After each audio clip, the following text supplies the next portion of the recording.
আমাদের এই শৈশবের দিনগুলো কতই না চমৎকার ছিল। চলুন আজ কিছু ব্যাপার শেয়ার করা যাক। আমাদের জীবনটা তখনই সুন্দর ছিল যখন সপ্তাহে একদিন বাংলা সিনেমা দেখার জন্য ঘর ভর্তি মানুষ সাদা কালো টিভির সামনে বসে থাকতাম। সিনেমা শুরু হওয়ার অনেক আগে আবহাওয়ার খবর দেখা, বৌদ্ধদের ত্রিপিটক পাঠ শোনা সবই সিনেমার অংশ ছিল। সিনেমা চলাকালীন সময় বিজ্ঞাপন এলে আমরা আঙুল দিয়ে নামতার মতো করে বিজ্ঞাপন গুনতাম। 30টা বিজ্ঞাপন দেখানোর পর যে সিনেমা শুরু হয়, এই ব্যাপারটা ততদিনে আমরা আবিষ্কার করে ফেলি। শৈশবের বিকেলটা ছিল সবচেয়ে অসাধারণ। যেদিন ভুল করে দুপুরে ঘুমিয়ে যেতাম, সেদিন মনটা অনেক খারাপ হয়ে যেত।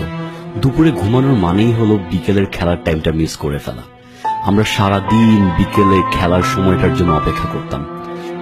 শীতের সময় মাগরিবের আজানটা যখন বিকেল 5:30টায় দিয়ে দিত, তখন একদম কান্না কান্না মুখ করে বাড়ি ফিরতাম। ঘরে ফেরা মানেই পাটিগণিতের বই নিয়ে বসা। চৌবাচ্চার অঙ্কটা জীবনটা প্রায়শ অতিষ্ঠ করে ফেলত। অঙ্ক মেলাতে গিয়ে দুশ্চিন্তায় পেন্সিলের উল্টো দিকের রাবারের অংশ কামড়ে খেয়ে ফেলতাম। রোজ সন্ধ্যায় পড়ার সময়টাতে একবার লোডশেডিং হতো। সাথে সাথে যে যেখানে থাকুক না কেন, একসাথে একটা বিকট চিৎকার করে রাস্তায় জড়ো হতাম। আর শুধু একটা সময়ই লোডশেডিং হলে আমাদের খুবই কষ্ট হতো, আর সেটা হলো যখন আলিফ লায়লা দেখাতো টিভিতে। সে সময় কিছু শৌখিন বড়লোক ছিল যাদের বাসায় ব্যাটারিওয়ালা টিভি থাকতো, অর্থাৎ কারেন্ট চলে যাওয়ার পরেও টিভিটা চলবে। আমরা দল বেঁধে সেই বাসায় হানা দিতাম। জীবনটা তখনই সুন্দর ছিল যখন মনোমালিন্য হলে আমরা কায়না আঙুলে আড়ি নিতাম, দুদিন কথা বলতাম না, তারপর আবার আনুষ্ঠানিকভাবে 2 আঙুলে ভাব নিতাম, এখন থেকে আবার কথা বলা যাবে। সেই সময় সব মেয়েরা একটা পুতুল কিনত, যেটা সুইচ অন করলে শাহরুখ খানের ছাইয়া ছাইয়া গানটা বাজতো। আর ছেলেদের সব থেকে দামি খেলনা ছিল রোবোকপ, যেটা চালু করতে 8টা পেন্সিল ব্যাটারি লাগতো। জীবনটা আসলে তখনই সবচেয়ে সুন্দর ছিল যখন ক্লাসরুমে সিলিং ফ্যানের দিকে তাকিয়ে ভাবতাম, এখন যদি ফ্যানটা খুলে পড়ে তাহলে সেটা কার মাথায় পড়বে। অনেক পরে জেনেছি এই জিনিসটা শুধু আমি না, প্রায় সবাই এই জিনিসটা ভাবতো। আমাদের সময় একটা নিয়ম প্রচলিত ছিল, যার ব্যাট সে সব সময় আগে ব্যাটিং করবে। আমাদের টস মানেই হলো আগে ব্যাটিং। টসে জেতার পর কাউকে কখনো ফিল্ডিং নিতে দেখিনি আমার জীবনে। রোজ বিকেলে কটকটিওয়ালা আসতো। মজার ব্যাপার হলো, কটকটি কিনতে কখনো টাকা পয়সার দরকার হতো না। পুরনো কাগজ, প্লাস্টিকের কিছু একটা দিলেই কটকটি পাওয়া যেত। আমরা 1 টাকা দিয়ে নারকেল আইসক্রিম খেতাম।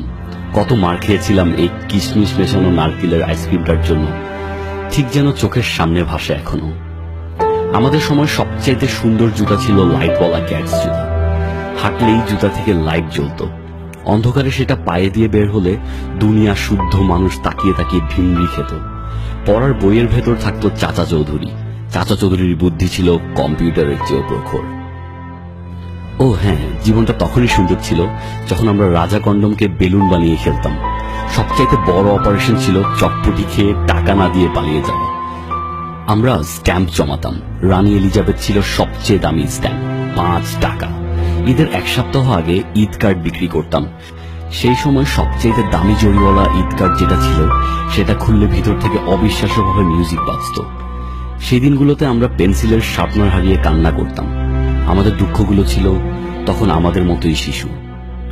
আমাদের কোনো প্রেমিকা না থাকলেও কেউ একটা ছিল যার সামনে দাঁড়ালে আমাদের বুক ধুক ধুক করে উঠত। দরজা বন্ধ করে ড্রয়িং খাতায় তাকে আঁকতাম। কপালের টিপ মাঝখান বরাবর না বসলে রাবার দিয়ে মুছে আবার সেটা মাঝখান বরাবর আঁকতাম। সেদিন আর পড়ায় মন বসত না। কি চমৎকার সোনালি ছিল সেই দিনগুলো।